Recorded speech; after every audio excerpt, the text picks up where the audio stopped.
In this video, I'm going to go over the progress of the crowd animation and show an initial attempt at sprinkling in unique animations to make one of the crowd sections feel more authentic. I managed to complete 2 additional quadrants of the crowd. That leaves only one more section to be completed. These are some play blasts staged to showcase the newly added spectators. The 2 completed quadrants were populated with the Maya robot and the urban cyberpunk robot. I mentioned before that the Maya robot ships with Maya and the urban cyberpunk robot is by Mesh Chaos on CG Trader. If you're keeping up with this course, you'll remember I rigged the urban robot a few lessons ago and created an nCloth system for its hoodie and its shorts. For the Maya robot, I went a little farther with the animation ideas because the character rig allows for the detachment of the robot's head. I'm not worried about this animation type being too distracting because just like I did for the Jessica rig, I've picked less contrasting colors and values for the shading of each robot that match the background banners of their respective quadrant. For the urban robot, animation was a little simpler because it has no facial features, but there's a challenge with the character type because it relies on nCloth. And because the nCloth simulations are not loopable, I had to find a solution for looping the alembic that does not showcase a pop when the animation starts over. I'll showcase this solution up ahead in the video shortly. With each of these crowds, I have 10 standing and 10 sitting animations. Each animation has been duplicated and offset to allow the duplicate to play at a different interval. And the duplicate is also shaded differently to further differentiate it. This really helps to make the crowd look a lot more diverse. Another thing I did with these 2 robot crowds is vary the scale of every imported alembic a bit more. This helps to create a lot more diversity in the character size for each crowd. One thing I've observed throughout this process is how big these alembic files can get. 500 frames of animation is a lot for the more detailed characters. Each of the alembics exported for the Jessica rig is anywhere from 500 megabytes to a gigabyte. All of her alembics add up to a total of 20 gigs on disk so far. The urban robot is even more than that. If I don't make some adjustments, I'm going to end up with a project file that is just too wieldy. Since this project is going to a render farm, I don't want to make it difficult to send or manage my projects due to its large file size. So one of the things I've done is contain these loopable idle animations to under 400 frames. Another thing I did was make a strategic choice about who occupies what quadrant. These 2 quadrants have the most amount of spectators of a specific kind. On one side, I have the Jessica rig, which was the first one I did. And on the other side, as you can see, I've gone with the Maya robot. This is because for now, the Maya robot has the least number of polygons of all the rigs being used. This leaves the other smaller quadrants for the more expensive rigs in terms of polygon count. Here are some renders of the current crowds with the color schemes I've picked. Right now, for some of these staging choices, there isn't a lot of harmony or clarity in the composition. This one, for example, there's no proper division of foreground, middle ground, background, and deep background. I also have to work on tying the background to the foreground for each of these staging choices. In some shots, this disconnection of the background and the foreground is not that severe. In this render, for instance, there are some elements that tie the background to the foreground well. These urban robots lying and sitting on the floor are almost extending into the performer's space. This is helping to connect the foreground to the background. This is a conscious choice that I also made with the other 2 crowds to let the spectators invade the center stage a lot more. There are some additional crowd animations coming in later that will also help tie the backgrounds to the foregrounds a lot better for the shots that are really lacking in that department. I'll talk a little bit more about these additional animations later on in the video. By the way, this particular render also showed me another issue that needed addressing, and that is how similar the Jessica crowd is as far as their heights are concerned. I mentioned earlier that for the urban and my robot crowds, I varied the heights greatly. The same had to be done for the Jessica crowd. This render that I did later shows the fix. Now the heights have a lot more variation. Another thing I have to do concerning composition is make sure that when two sections of the crowd are in view, that there's cohesion between both crowds, especially at the termination point of either crowd. For now, this will mostly be resolved with additional lights that force color into the adjacent quadrant. Ultimately, there's a lot of work that has to be done as far as the composition is concerned. And in doing that work, I may find that the selected colors are not the best, or that some positions of individual crowd members have to be changed. For now, I'm going to refrain from tying down any color, value, and saturation choices until I have my final performer shaded, animated, and test rendered. When the time comes, a proper detail, color, value, and saturation contrast troubleshooting plan will help resolve most, if not all, of these problems. So for now, the urban robot is using somewhat of a complementary color scheme, a blue or teal color paired with a range of flesh-like colors that are closer to orange. I did something similar with the Jessica crowd. For the most part, she's using the complementary combo of red and green. For the Maya robot, I just stuck with an earth tone color scheme for now that matches the background banner. As is, it's probably one of the more functional sections in terms of being a background color scheme that doesn't take away from the main performer. But that is another thing I must make a decision on.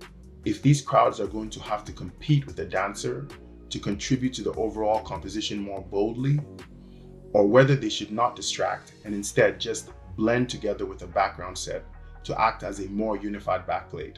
I might go with one or the other option depending on what crowd she's standing in front of, and also depending on the needs of the animation of a particular shot.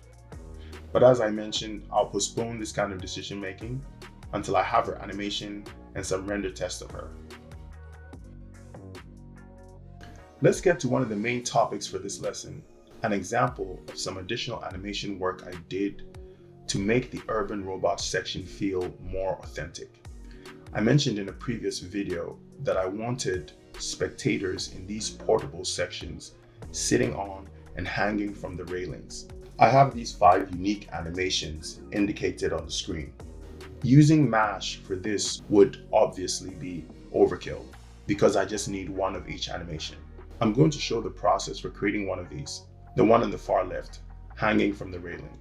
Before we continue, one important thing I had to do with this group of spectators on a higher ground is create a separate Mesh system for them that relies on its own orient locator, also above ground level. This is because everyone above ground level trying to look at the previous orient locator will be forced to angle forward unnaturally. That is the point of the orient node, to make everything point at it. I'm sure there's a way to exclude certain axes from the orient node, but I decided to just go with another system that points at a locator in a higher position. This feels a lot easier to manage. All right, back to the unique animations. I started off by doing a quick sketch on a screen grab of my current portable stage. I went with a few sitting on the railing. I wanted one of the sitting few to be holding a sign. I might use the sign to advertise something in the finished render. And then I want 2 more reckless spectators just hanging off the outside part of the railing. All right, so here's my scene with 4 of them done. And I need 1 more, the last one hanging from this side. I do want to mention that for 2 of them, I had to make them collide with the some elements of this portable stage. So for this guy, I had to make his cloth collide with what he's sitting on and this. And for this guy, I had to make him collide with this. So I had to turn these into passive nCloth colliders. With these 2, I didn't need it. They seemed to position fine and look realistic without having to collide. Okay, let me get started. So this would pretty much be an overview of animating with HIK. HIK has a lot of cool tools. The one downside of HIK is it doesn't have any squash and stretch, but other than that, all the other tools are really cool. So I'm going to start by moving him to location. Let me start by moving his hips.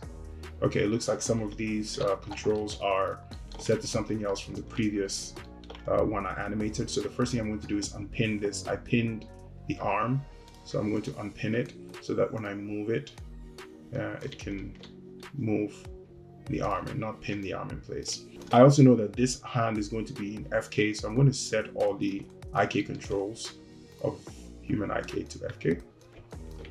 It's these three basically. This one is probably going to end up pinned, and it's probably going to end up being IK because it's what's anchoring him to the portable stage. Now with the legs, the same deal. I think for now I'm going to just make them FK just so it's a little easier to move them to location. So I'm going to grab this and bring it down. I'll also unpin it so that it's not pinned in place. I'll focus on doing that when I get there, when I get to where this thing is going to be positioned. So I'm going to crank all these down to FK. All right, so I'm going to now move it from the hips. Yes, like that. And make sure it's all the way up here and rotate it like that.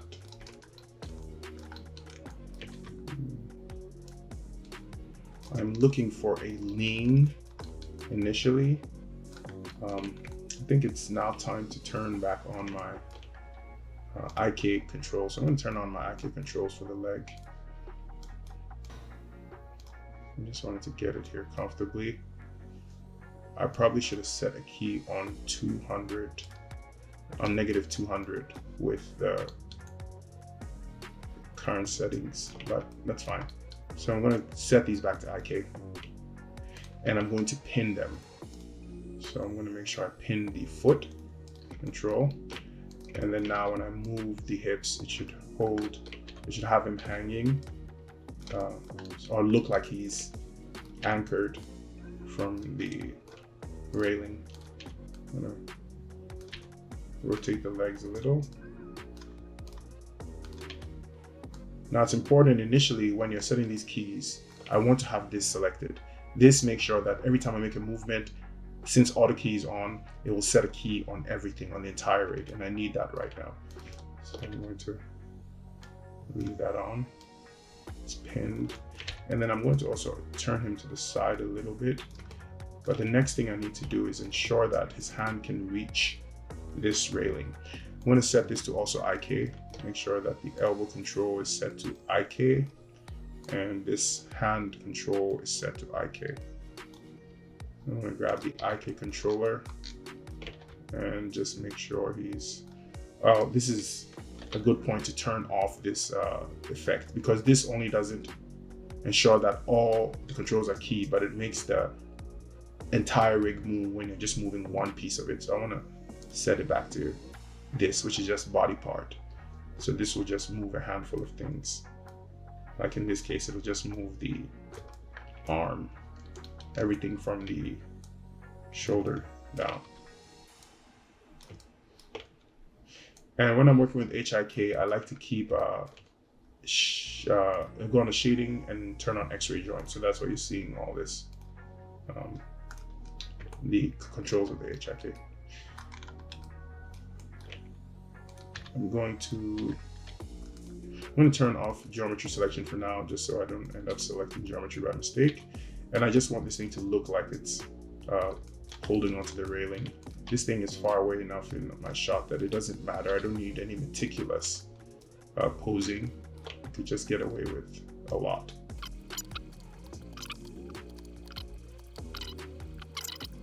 Okay, so now he looks like he's hanging. And now that I've posed this arm, it's time to pin it, because I don't want it to move. I want it to stay in place as I get ready to animate whatever action I need for this thing. Yeah, so as I move it, now that the legs are pinned, the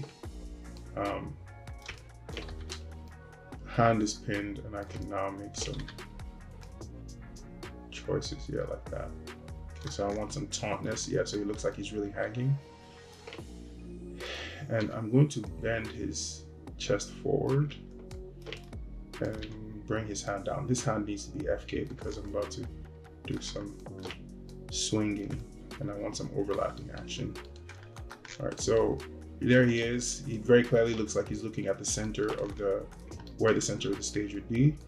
So this is good. It looks like I have a good result. Although I do wish that he was just a little bit more, like a more extreme hang. So I'm going to grab this control and I'm going to move it so that he's a little bit more, looks a little bit more of a dynamic pose. Right. And you can tell from a distance, you can very clearly tell what's happening. Right. And also because of how this thing is going to be viewed in the shot, I want to go with the best imaginable silhouette. So I'm going to go with a silhouette that shows more of the arm, extended arm. So that means I need to move here more. Like that, yes, like that. Okay, so this should help. And then I'll move this back. Yes. It does now look like he's holding onto the rope, which is still fine. It's not gonna hurt anything.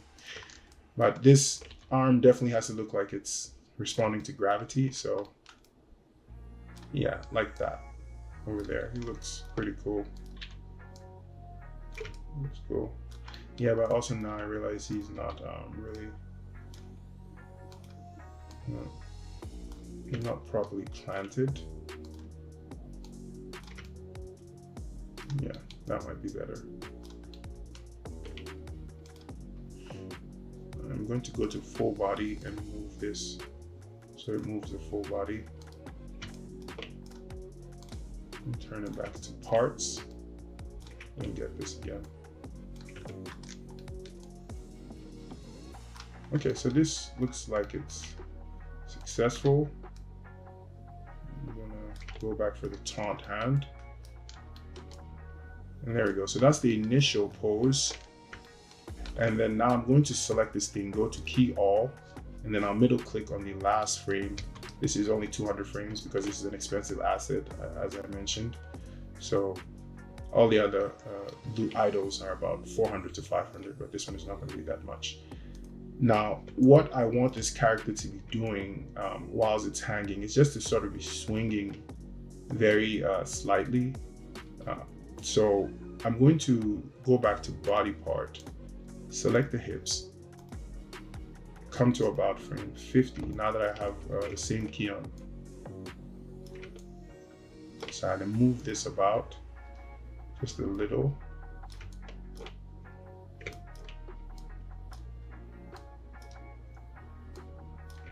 Okay, so let me see what that feels like.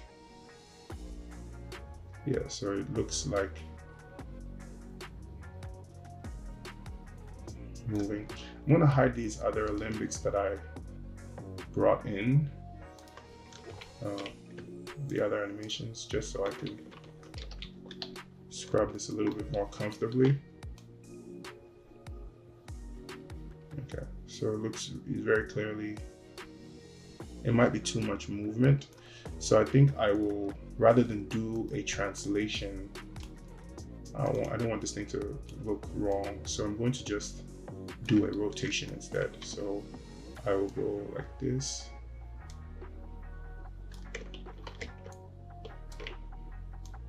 So yeah, rotation backward might be better. Yeah, just subtle movement that's needed, not too much. And then here I might go with a little bit of a rotation like that and a rotation forward.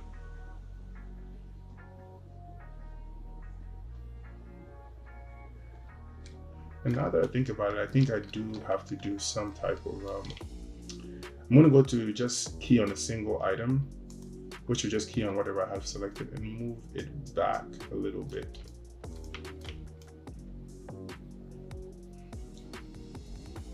Okay, so that kind of feels good. And I just want a little bit of movement in the head, so I'll come over here and just have, let me set the head to FK.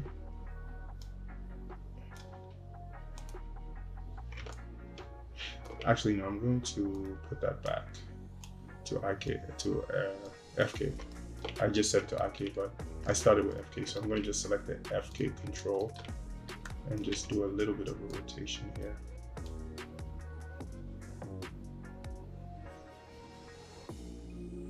Okay. All right, then the last thing I want to do is get this hand to hang properly. So as it moves, I just want it to feel like it's responding, to ensure that it's pointing down towards the floor and dragging where it needs to. But I could just get away in this case, since there's no visible side to side movement, I could just get away with just making it move slightly like that. And it feels real. And I don't have to, but I could do a little bit of dragging on this hand too.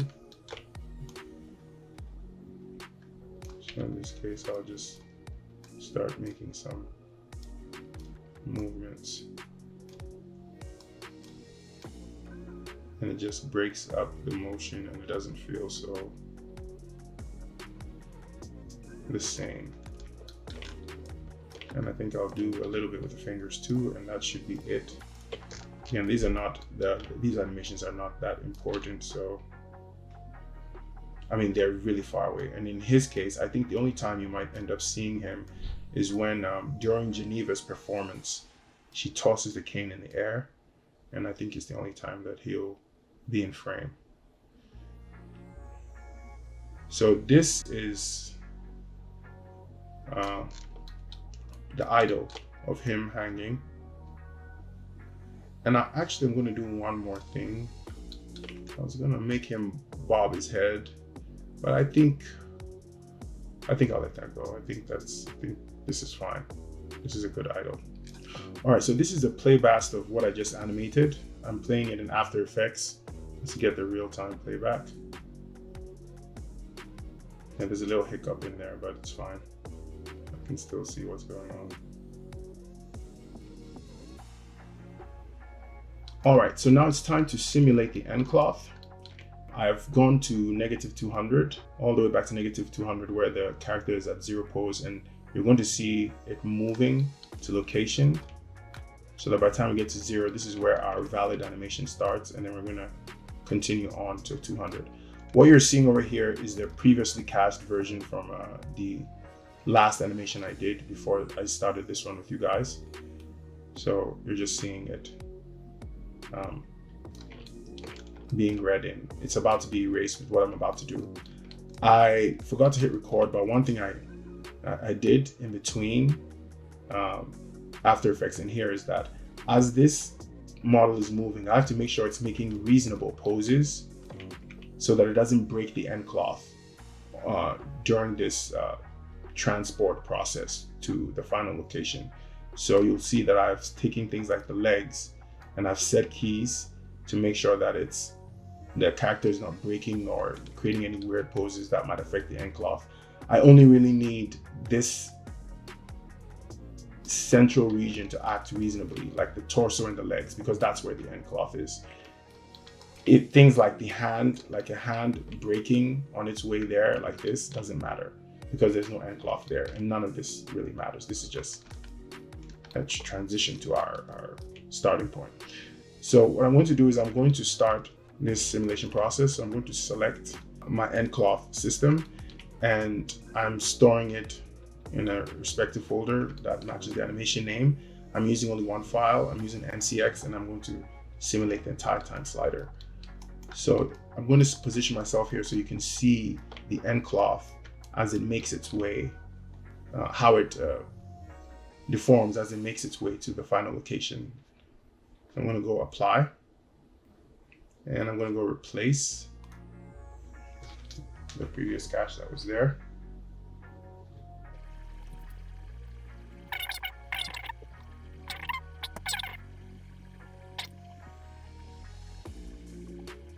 Okay, that's it. This is the finished simulation.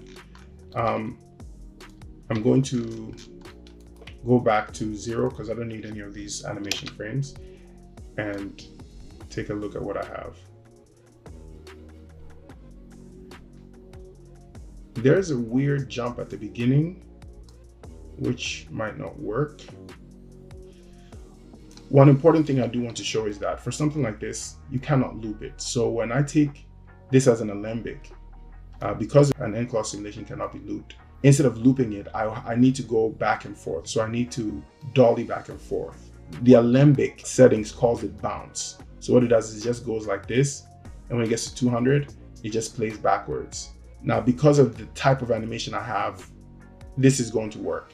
But there are some animations where if you play them in reverse, it looks really weird, right? It looks very clearly like you're rewinding.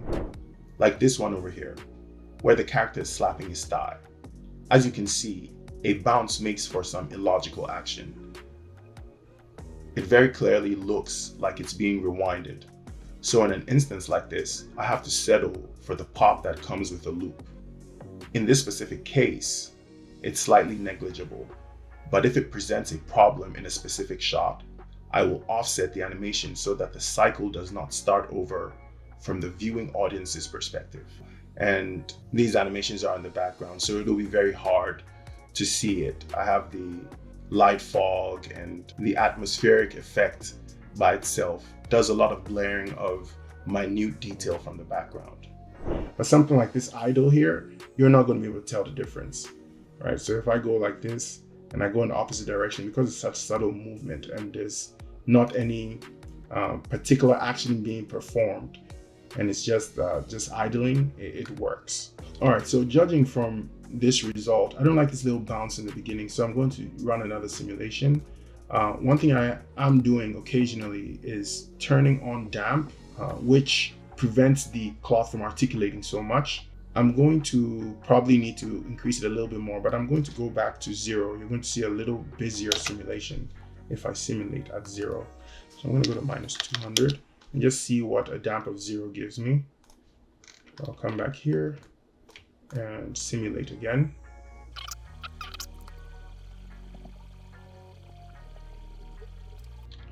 Okay, I'm going to stop the simulation here because I saw it do it again. And what is really happening is I need some more settle frames. So I need to be in this pose ahead of time before we get to 0. So I'm going to grab this, take my pose, my final pose here, go back to my human IK, make sure I have everything selected. And then I'm going to middle click at 30 and set a key. So that will ensure that I'm at this pose a lot sooner, and all the bouncing will happen here. By the time we get to 0, everything is settled. So I'm going to go back to 0. So I'm going to go and cache and replace what I have.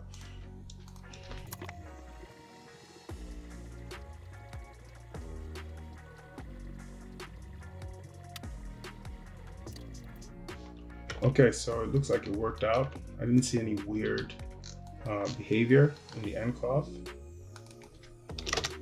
So at the important parts, he's doing a little bit of jumping, but it's not that bad because he's doing some movement, but I think it will bounce really well. Yeah, so that's it. Let's take a look at the play blast. And when it's time to play blast, I actually turn off the nCloth and turn on the actual attire that it's connected to, so I can see how it impacts the actual attire. But for now, I'll do this one, it's fine. All right, so we're in After Effects. I'm gonna let it play back a little. I think there's a way in After Effects to simulate a bounce, but it's fine. Basically, it's this. It's going to be going back and forth. That's what the alembic is going to be doing, just dolling back and forth. So yeah, I think this is fine. It's a good result. So I'm going to push this out as an alembic and assemble them all and see how well they're working. So what this really was is the first phase of sprinkling in unique animations. I mentioned in a previous lesson that when the main animation is completed, I would be going back in to sprinkle in more unique background animations that stand out to support the main character performance. Here's an example of what I would be shooting for, showcased in this reference video. A very excited reaction to a successful execution of a dance move. So I'll be using the same approach when it comes time to get supporting animations like this one done. So that's it for this lesson. I have one more section to populate, but I no longer intend on populating it with the gigantic multi-head robot. This is because the multi-head robot is an even more expensive asset than the urban robot. 400 frames of animation export to a 7 to 10 gigabyte alembic file. This is just too much. I would have to reduce the looping animations to less than 100 frames, and even that exports to an alembic that is at half a gigabyte on disk. So I've decided to go with another character model by Thomas Wiegand. It's a little monster character called Amadi. It's an incredibly flexible rig with a lot of cool rig functions. And more importantly, it has a nice low resolution. In the next lesson, I will wrap up this crowd animation by populating the final section with animations from Muddy. Also in that lesson, I will start talking about the various fits that have to be created for the main performer to match the fits of the dancers in my reference. See you in the next video.